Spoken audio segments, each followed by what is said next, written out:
Hey everybody, welcome. I am Pam Powers. I am an Open National Trainer and a Teacher of the Year for Shape America, as well as a Golden Apple Teacher of the Year.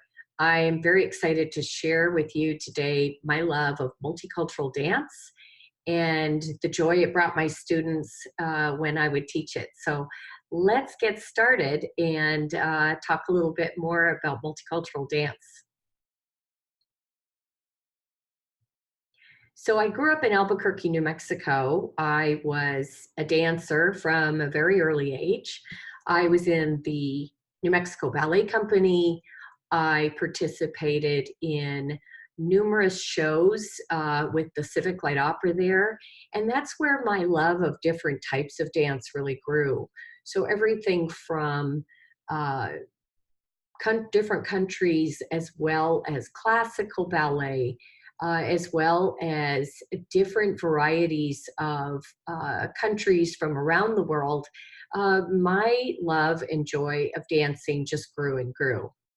And so as an older teenager, as a young adult, I became a ballroom dancer. I taught ballroom dance and I competed. And so I also started to gain this understanding of Latin dances as well as smooth dances. And so my knowledge and background of dance just continued to grow. And then I started teaching elementary physical education. And that's when I met the music teacher at my school, whose name was Louise Loomis. And Louise introduced me to Phyllis Weichert. And Phyllis Weichert is a multicultural dance expert. She created a book entitled Teaching Movement and Dance. And she also had this 9-set series of CDs with numerous multicultural dances on them. And so that is really where I started to form this idea of sharing multicultural dance with my students. I did a lot of collaborations with teachers at my school. And so when the 4th grade teachers wanted to do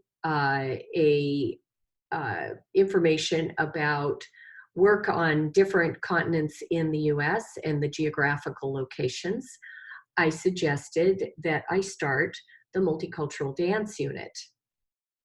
So whenever we were starting a new unit, I would start out by having them do pre-work. And it gave them an idea of what to expect and what was coming, what they should see next, and also give me some informational background so that we could really expand on what we were doing and how we did it. And so in this case, I would give them a couple of weeks to bring back this information that I was going to need in order to create their group or their multicultural assignment. And so what I would ask from them, I would ask them to provide me a number of pieces of background information.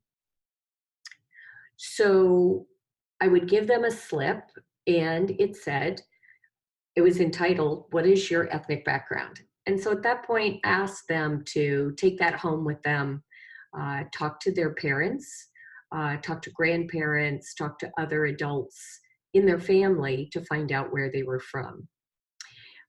I realized I needed to give them a fair amount of lead time. And one of the things doing this that I discovered was that kids would often come back to me and say, "My mom and dad said that we are from America." And I would say, "Well, you probably came from somewhere else first." And so then they would do a little more digging. We'll talk more about that near the end, about some of the challenges that I found. And so I can help you work through some of those at the beginning based on the experience I had doing this over a number of years with the students. So here were the requirements in order for them to complete the dance assignment. The first thing I would ask them to do is find out more about their ethnic background, find out where they came from, find out more about their family. The next piece they needed to do was to provide me information about their family. And so oftentimes it led to students having really interesting conversations, primarily with a grandparent, maybe even a great grandparent. They would tell them stories about how the family was now in America and how they had come to be in America. I would also ask the students to find out what generation American they were. And so I'd have them tell that story as well. And it always led to some revelations, if you will, with them, where they really were interested in what they were finding out. And then they had a number of ways they could participate with this in class. So, for example, one level was I teach the dance and they are my assistant for the day, or they could learn a dance from me and then they became the teacher and got to teach their peers. That part was really amazing. The other one was that they could invite somebody to come and share a dance. And I'm going to share a couple of those stories today because they were very unique and interesting when that started to happen.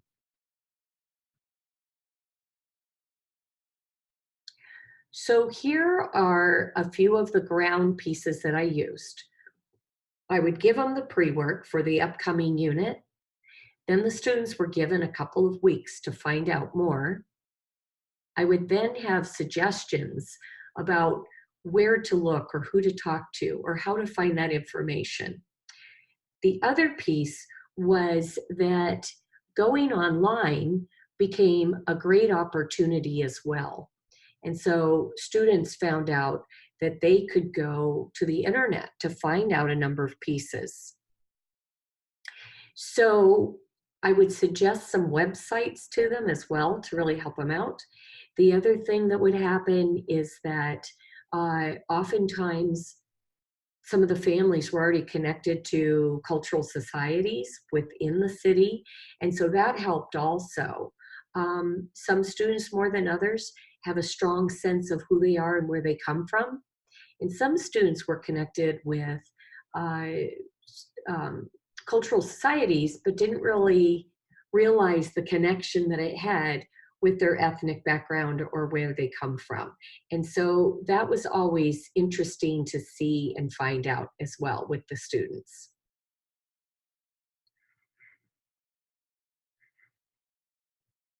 So I'm going to give you an example of some of the pieces I heard when the students would start to share. And so I always started this unit by being the first to share. And I would share the story about my grandfather. There's a couple of pictures here, and I'd share pictures with my students of my grandfather. His name was Simon Jagelian, and Simon Jagelian was Armenian. He was born in Armenia and had a couple of siblings. And during the genocide that happened, the battle between Turkey and Armenia over land, my grandfather lost his father and a brother. And so he fled to America by stowing away on a cargo ship. He came to America, he came to Ellis Island, and not that long ago, my cousins actually found his record of the time when he came to America. And at the time, they would Americanize a name. So as you can see, his name Jagelian was Americans felt hard to pronounce, and so they Americanized his name to J-A-Y. And so he was then known as Simon J. The interesting piece is if you can trace your family back through a place like Ellis Island, you start to find out, for example, my grandfather had less than $100 in his pocket, and it also said that he was sick when he got there. Imagine stowing away on a cargo ship, but you might not be feeling so well. So I think he had a cold and they treated him, and then he left New York and he went to Boston. And that's where he met my grandmother, who is in the photo also, who was also an immigrant. She came over from Ireland. Her parents sent her over because they wanted her to have a better life. And so when she was 17 years old, she left Ireland and she never went back. So her and my grandfather were both immigrants. My mom was a first generation American, and I am second generation. So I really enjoyed sharing that story about my grandparents with my students. They also love the part about stowing away on a cargo ship, because that sounds really amazing, although at the time it probably was not. Uh, some of the stories that came up when the students started to share were one of my students in particular, Maya. And Maya talked about coming from Africa and how her great great grandfather was a slave.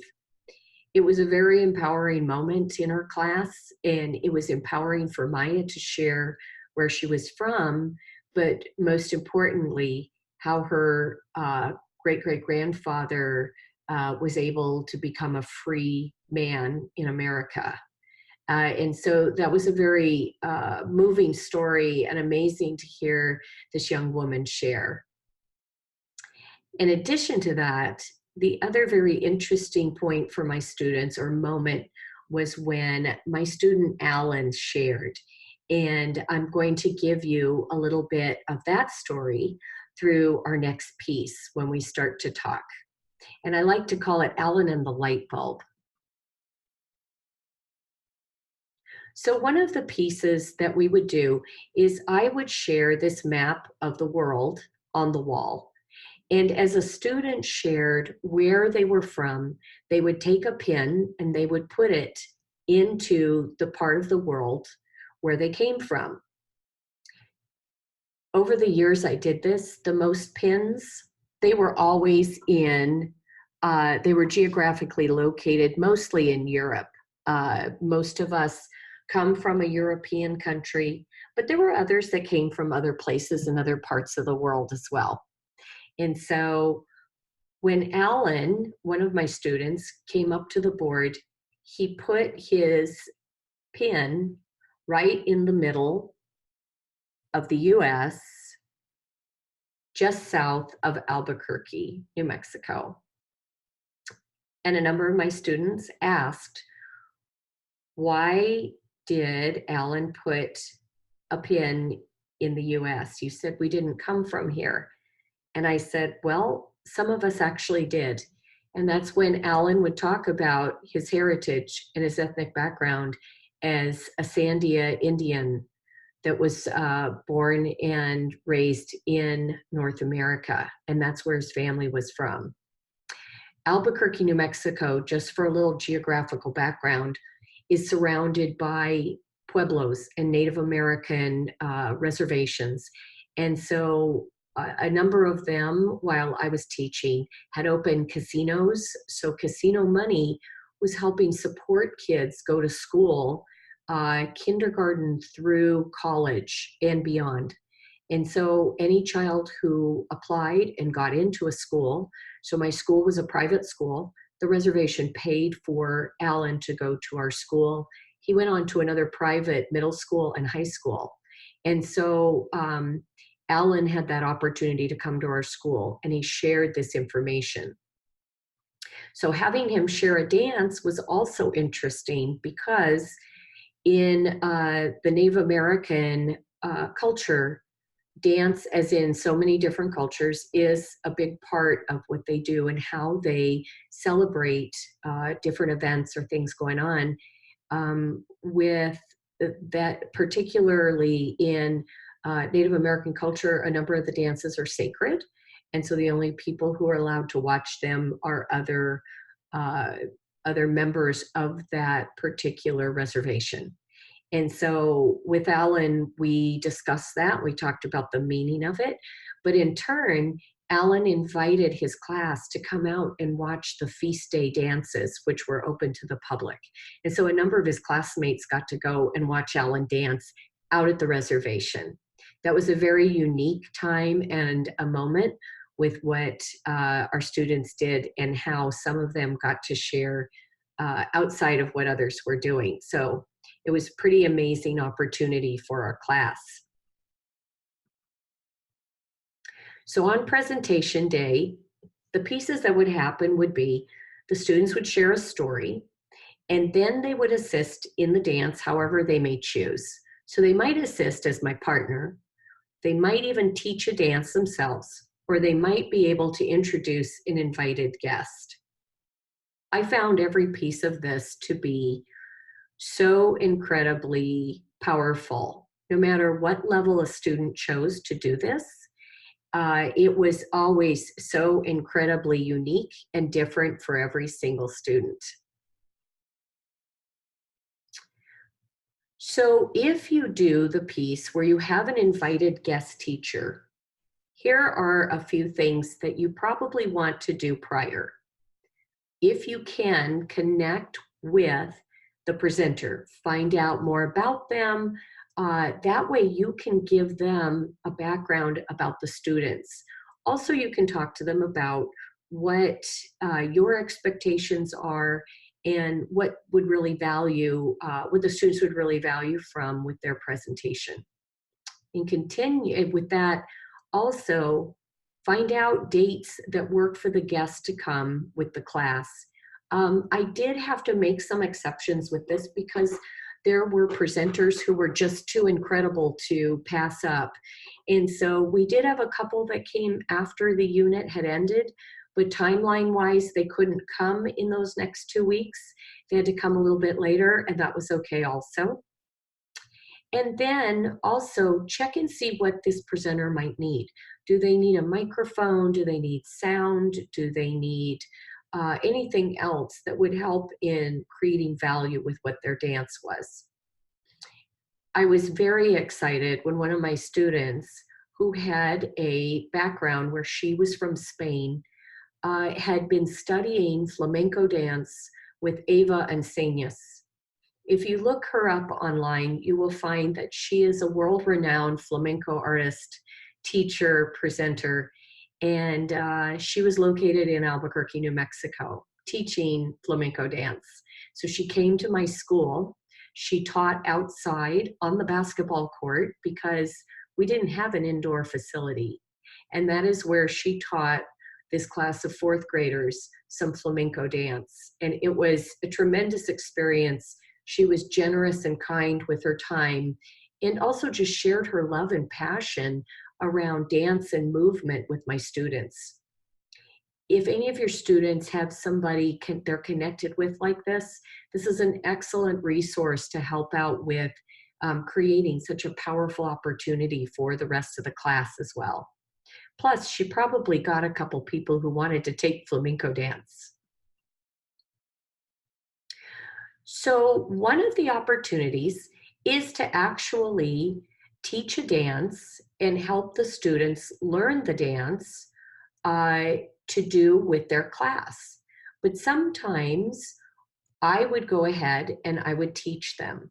Whenever the dance was being performed in our class, I would display the steps and the movements on a board or up on the wall so that they had a visual of the basic patterns. I would also talk through it, and then I would also do a demonstration. So together now, I'm going to give you an example of how I taught this dance, which is called pata pata. And pata pata is an African dance, and it's from Johannesburg. So I'm going to move this just a little so you can see my feet better, because pata pata is really about the footwork. All right, now in this, we're actually going to do mirroring. And so if I go this direction, which is my left, it's going to be your right. If I go to this side, it's my right, it's going to be your left. So the first step of this dance is to tap once each side. So you tap to the right, together, left, together. Let's do that step again. Right, together, and left, together. All right. The next step is the most tricky part, which goes toes out, heels in, toes in. So it goes toes, heels, heels, toes. Let's try that with the first step. Here we go. tap and together, tap and together. Toes out, heels in, toes in. Great. All right. The next step is 2 knee lifts. And you're going to lift your right knee up. I'm doing my left. So it goes right knee up, 2 times stop. Then from there, you kick once with your left foot. You go back, forward, together. And as you step together, you clap your hands. I'm going to change our screen just a little bit because I want you to be able to see my feet, and I'm realizing it's a little harder to see than I thought. All right. So from the top, we have tap, right, together, left, together. Toes out, heels in, toes in. Knee lift 2 and kick once. Kick, back, front, and clap. Then we start the dance all over again. So let's do that whole thing again. 5, 6, 7, begin. Tap and together, tap and together. Knee up and down, knee up and down. Kick, back, front, clap. Tap and together, tap and together. Toes out, heels in, toes in. Knee lift up, 2 times end. Kick and back and front and clap. Now this dance is actually done as a dance where you turn and you face 4 directions. For the first time around with the music, we're going to just stay front. And that's basically how I would do it with my students. I would have them stay front until I could see that they all got the dance and understood how to do it. Okay? Now the music's a little faster than what we're doing, so we're going to go a little bit faster now. Ready, 6, 7, begin. Tap and together, tap and together. Toes out, heels in, toes in. Knee, and kick and back and front and clap. Tap together, toes out, heels, toes. Knee, and kick, back, front, and clap. All right, a little bit faster this time so that we're ready for the music. 5, 6, 7, go. Tap and in, 1, 2, 3, 4. Lift, and kick and back and front. Tap, toes out, heels in, toes in, and up, and kick and back and front and clap. All right, let's try with the music, okay? Here we go.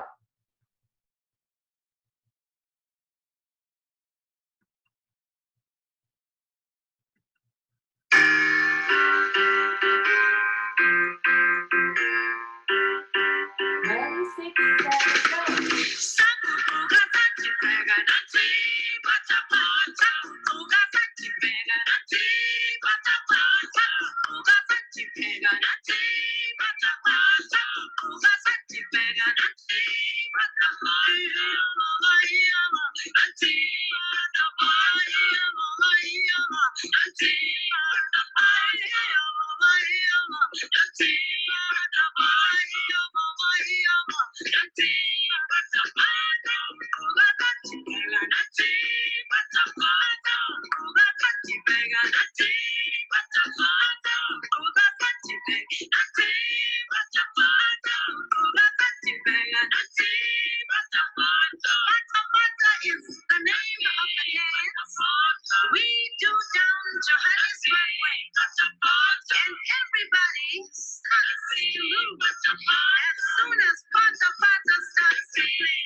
how'd that go? I hope it went really well for you. All right, so that was an idea of how I taught pata pata. Now, a couple of things. When you're teaching a dance like that, it's okay if the students never turn it like we did. I found sometimes that it was just easier to continue to stay front. And for the sake of time, because we had 30 minutes in class to do this, that I found, well, maybe we didn't get to the part where it turned. I want to point out a couple of things also. You'll notice up in the right-hand corner of the screen that I shared Miriam Makeba, and that's where this Pata Pata song came from. And she is an artist that was out of Johannesburg. And so you can give a little background about that, but this is the actual cover of the CD and where the music came from. I got the song off of iTunes. And so there are a couple different versions as well. And just find one that you like and you think will work really well for you and your students. All right, so the next one I want to share with you, and this is a really interesting opportunity, because since I started doing multicultural dance with my students, there are all sorts of opportunities online to help you teach dance. And one of them comes from Open. As I mentioned, I'm an Open national trainer, and one of the greatest resources, by the way, all the resources are absolutely free. If you haven't signed up for Open, you should. It's openphysed.org. And within that, there are different ways to find a resource. So there was a German dance that I would share with my students. It was called Der Hammerschmiedsgesellen. It is the journeyman's blacksmith, or something like that. The translation is open for interpretation. But when we were teaching this one, the students really loved it because of the rhythmic pattern. And you'll see in a moment why. I had many students that came from Germany. And so it was in every class, we would dance to Hammerschmiedsgesellen. And you will also find that you have repetitive dances because students tend to come from regions and certain areas.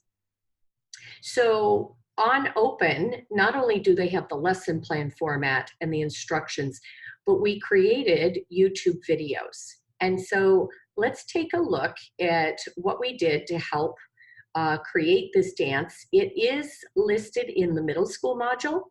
I do recommend it for upper elementary as well. So let's watch the Hammerschmiedsgesellen tutorial.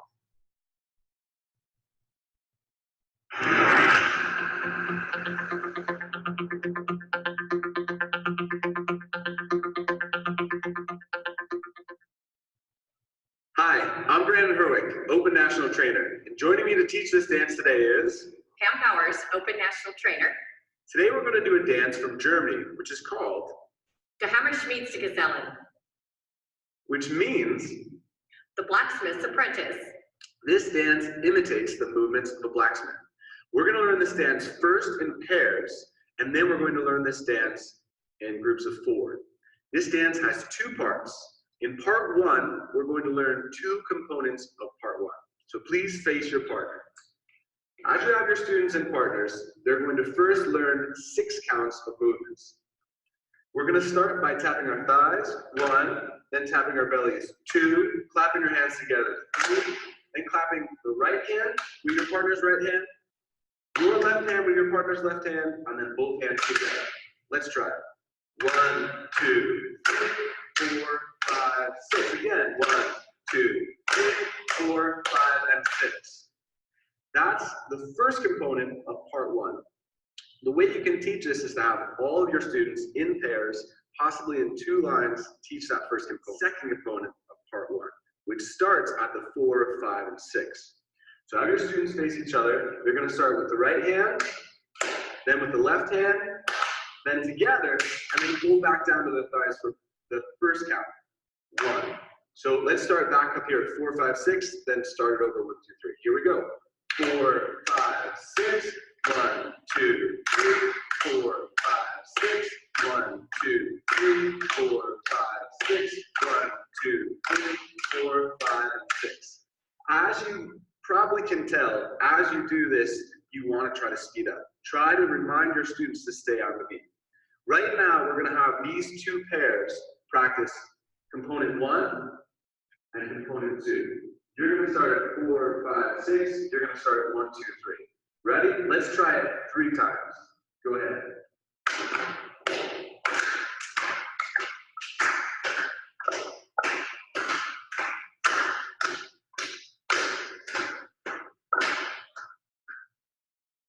Excellent. Great work. After you do part 1, teach part 2, which is a simple star rotation. So partners will put their right hand in the middle.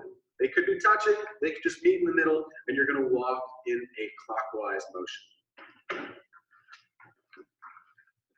Halfway through, you put in your left hand, and you would walk in a counterclockwise position. Then they need their partner again for the first part of the dance. Pam's going to show us the next progression of the dance, which will be in groups of 4. If you have an odd number of pairs, then you can have one pair practice in the pair with the rest in groups of 4. Pam? Great, Brandon. So I'm going to ask Shannon and Ben to come join us to make a 4. And notice that your partner sets up across from you. And so we're ready to do the clapping pattern in pairs now. I'm going to have Ben step in a little bit. And so Brandon and I are going to start with the second hand clapping pattern we learned. Shannon and Ben are going to do the first hand clapping pattern. So what happens is one pair will be up high while the other is doing the low, and then we do the low while they do the high. So it looks like this. Ready, 6, and go up.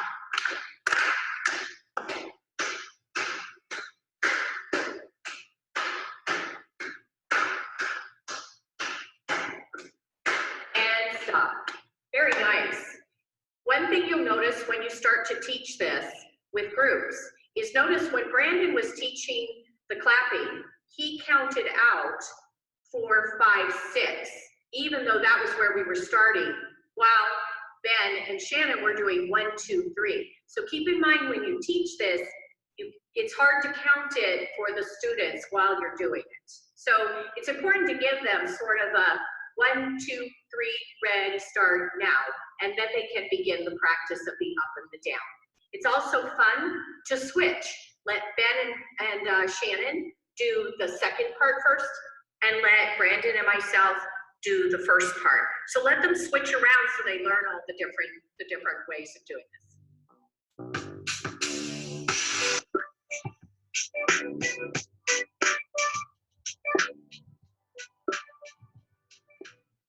I hope you liked that tutorial. It was a lot of fun to create and to make happen. It was also a lot of fun to collaborate and do that. But I really value how we broke things down and had it laid out so it was so clear as a teacher to actually watch a video. In fact, you could use that and have your students watch it as they learn as well. One teaching tip with the Hammerschmiedegezellen, as I mentioned with the counting, one strategy around that would be to go 1, 2, 3, 1, 2, 3, and just count 3s constantly. So whether you are doing the lower piece or whether you are actually doing the top piece with the clap, all right? And that can help you out.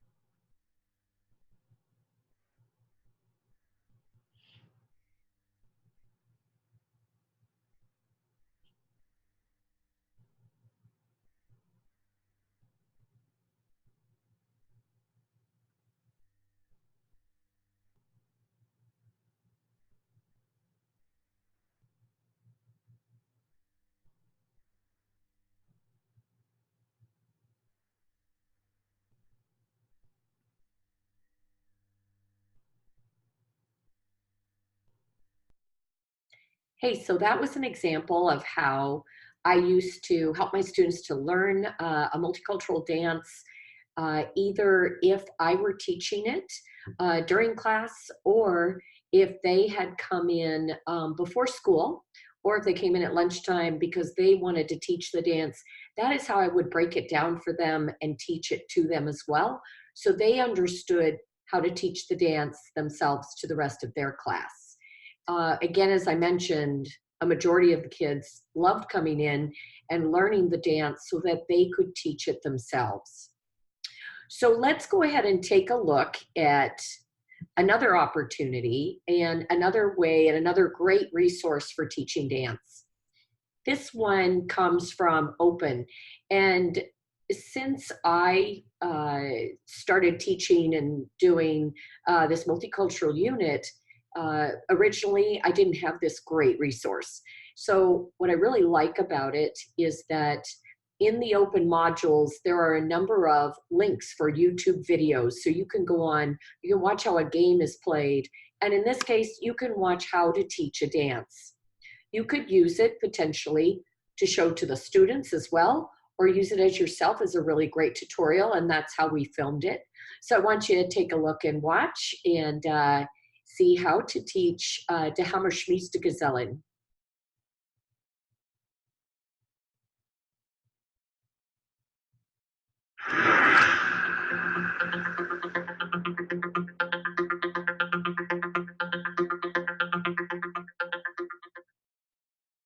Hi, I'm Brandon Herwick, Open National Trainer. And joining me to teach this dance today is Pam Powers, Open National Trainer. Today we're going to do a dance from Germany, which is called De Hammerschmiedste Gesellen. Which means The Blacksmiths Apprentice. This dance imitates the movements of a blacksmith. We're going to learn this dance first in pairs, and then we're going to learn this dance in groups of 4.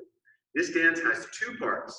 In part 1, we're going to learn 2 components of part 1.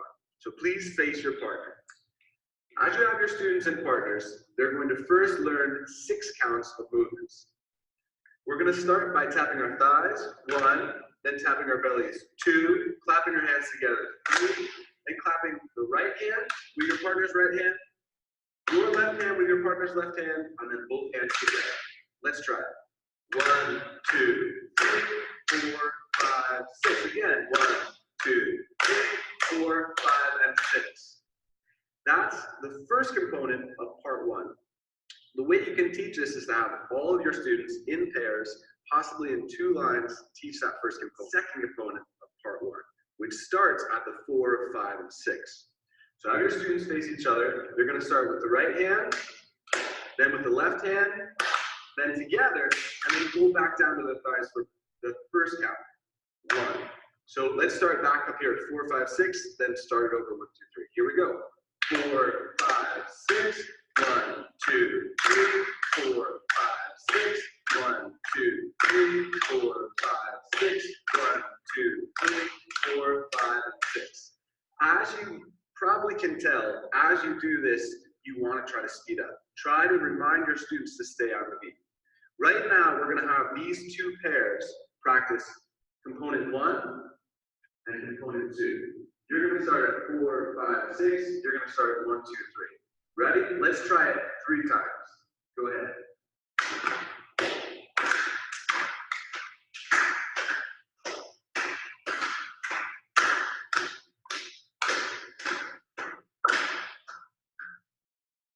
Excellent. Great work.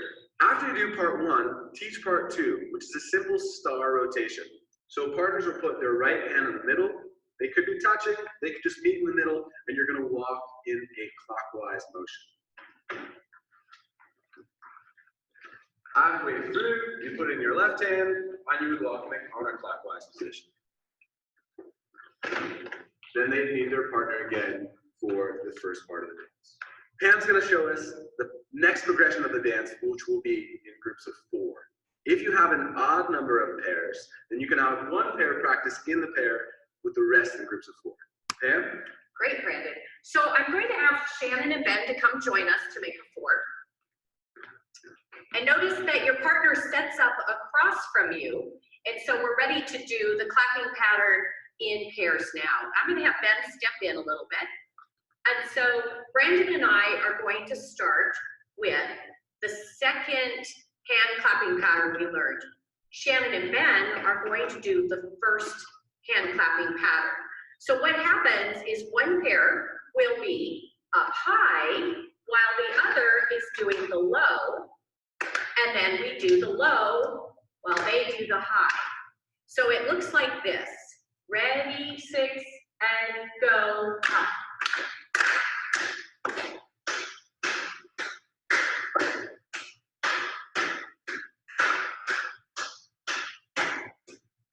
And stop. Very nice. One thing you'll notice when you start to teach this with groups is notice when Brandon was teaching the clapping, he counted out 4, 5, 6, even though that was where we were starting, while Ben and Shannon were doing 1, 2, 3. So keep in mind when you teach this, it's hard to count it for the students while you're doing it. So it's important to give them sort of a 1, 2, 3, red, start now, and then they can begin the practice of the up and the down. It's also fun to switch. Let Ben and Shannon do the second part first, and let Brandon and myself do the first part. So let them switch around so they learn all the different ways of doing this.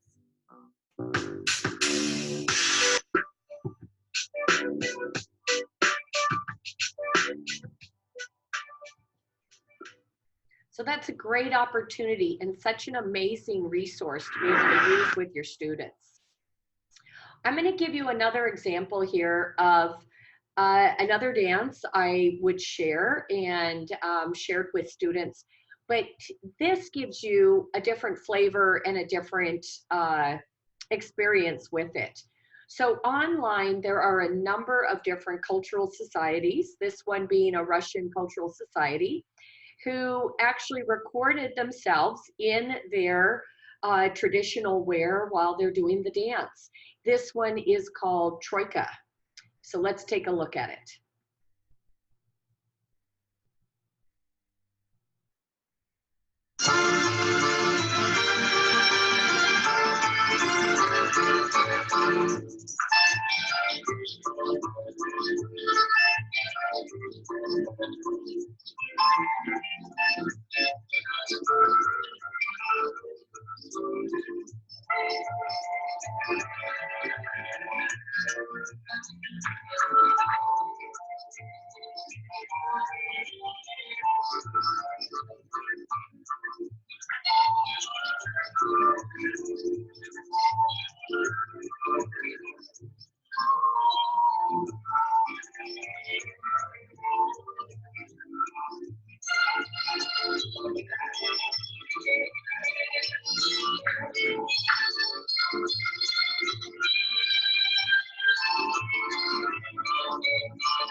I'm going to pause this dance for a minute to point something interesting about it to you.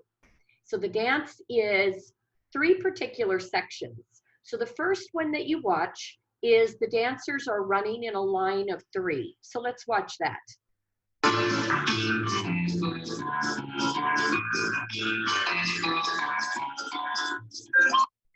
Next part, they do the underarm and they take the weave. They do the weave together. Let's watch second part.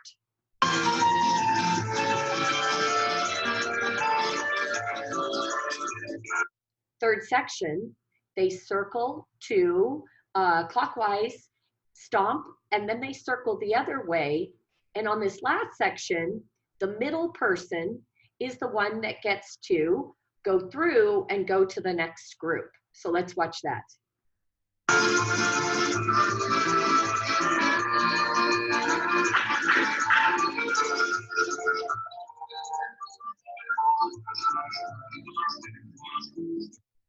So what I love about that and the way that you can teach this, you can use a jigsaw method.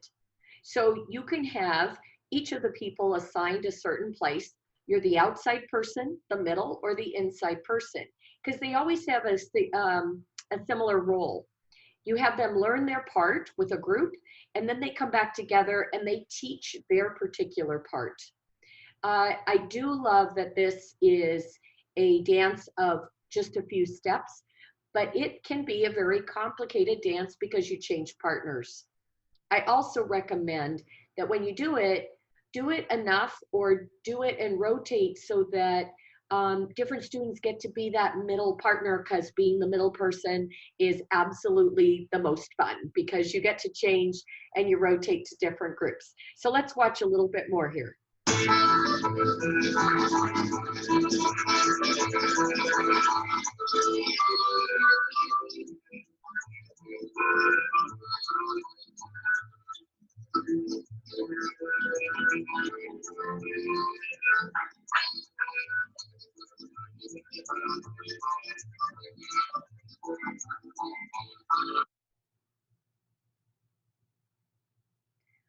All right, so that was an example of Troika. Again, I love Troika because of the movement. I love it because of the pattern and so forth. And I think it has so much opportunity for us as educators to teach a cultural dance in a different way. I love having photos of traditional wear like this. And so I would show and demonstrate to the students what the traditional dance uniform for them might look like or what they might wear and do it.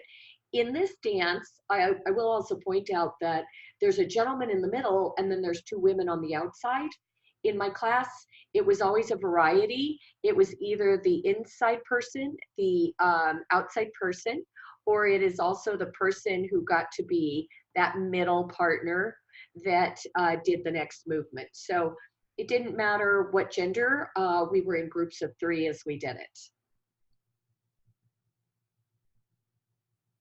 So this is an example of another dance. We happen to do this one on open as well. I love this dance because of its simplicity again, but it can become very complex if you add to it. And you can visit this online and see many examples of the Samoan salsa. But it is typically done as a seated dance. And let's watch this because not only do we instruct you how to do it on the open online platform, but we also do it with music. So let's take a look at this one and see what it looks like.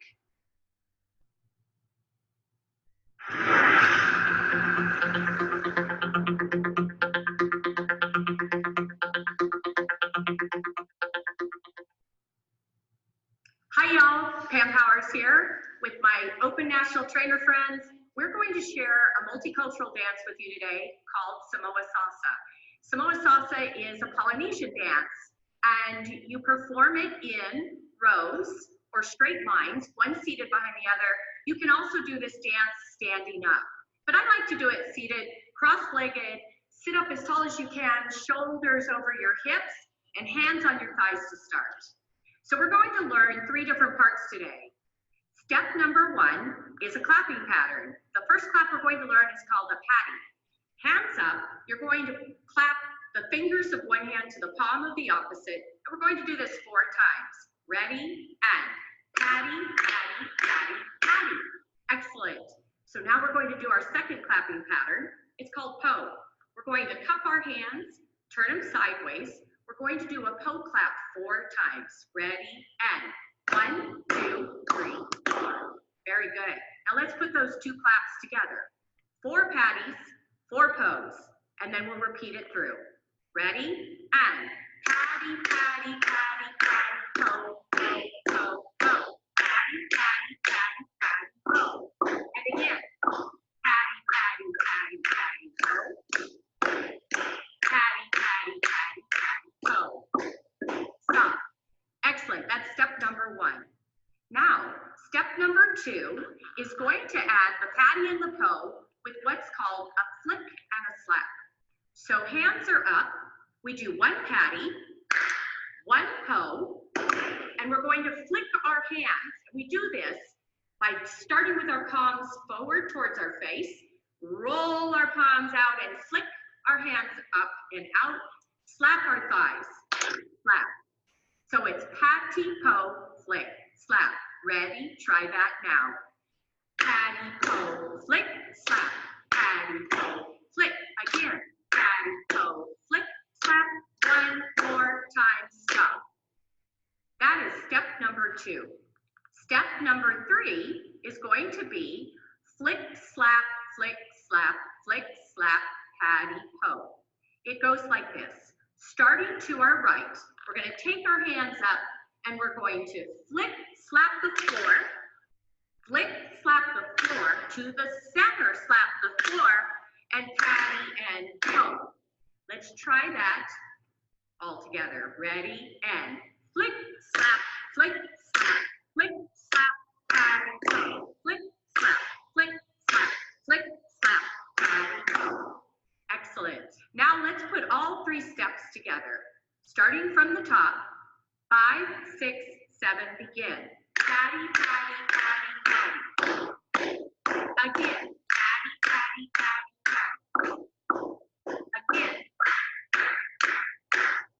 Last time, patty, patty, patty, patty, toe. Ready? Patty, toe, flick, slap. Patty, toe, flick, slap. Patty, toe, flick, slap. Patty, toe. Third step. Flick, slap, flick, slap, flick, slap. Patty, toe, flick, slap, flick, slap, flick, slap, and stop. At this point, you would start from the very top, do all 3 steps all together again. A couple of teaching ideas with this. Have the students partner up and work on each step facing a partner to help them practice until they feel like they have it. Teach each step and then add 1 step on at a time until you've built up to do the whole thing. Have a great time. Enjoy the dance. All right, so that was an example of Samoan salsa. There's a really interesting resource for those, by the way, is that we did these hand posters, and so you can download those and it explains each of the steps for the students, and they can use them as a visual to see what it looks like as they do it. And so I really encourage you to go online, go on Open and check all of those out because it's a really cool dance, a lot of fun to do. So let's talk a little bit about how to assess dance. When I was assessing the students on this dance project, I assessed them on gathering the informational piece I asked for, and I assessed them on their involvement, meaning as my assistant, teaching the dance or bringing somebody, it was all equal. I didn't penalize a student who didn't want to teach the dance themselves and didn't feel comfortable in that way. But what I did want to assess them on was having them make that connection with their cultural backgrounds or where they came from and the dance that was from their heritage. And so that was what was really important to me. I also wanted them to make that connection with their family and also to understand where they came from. What sort of challenges did I face with this project? Absolutely, time. When I first started doing it, it was a horrendous amount of time. As I got going, I got better organized and I really was able to streamline this. So the more you do it, just like any other unit, it gets better with time. And so as you're going through, you start to find all of these pieces that work better or what was the biggest challenge and how to make that happen. When I had students look into their family background or their ethnicity, I had students who were adopted and they really didn't know about where they came from, and their adopted parents didn't necessarily want to share all of that for numerous reasons, which I totally respect. And so what we did is I gave them many options. I gave them one option was to talk to their adopted parents about where they came from so that they understood more about the family they were now connected to and really were their true community. And so it still made them feel part of the process and part of what we were doing. The other challenge was about comfort levels and honestly about students who were incredibly reluctant maybe to do this or to be part of it. But the more encouraging I was, and that seeing their classmates, it gave some of the reluctant ones really this confidence to choose to do it and to be a bigger part of it and to really participate. So I want to thank you for taking the time to spend this hour with me and to share my joy, my love of dance. My contact information is on here. My email address, please follow me on Twitter, my Instagram. And if you have any questions or thoughts about the dance unit I created or the dance unit I did for multicultural dance, please feel free to contact me. And I am happy to share anything I can with you. I hope that you have a wonderful rest of your day. And thank you again so much for being here. Thank you. Keep dancing.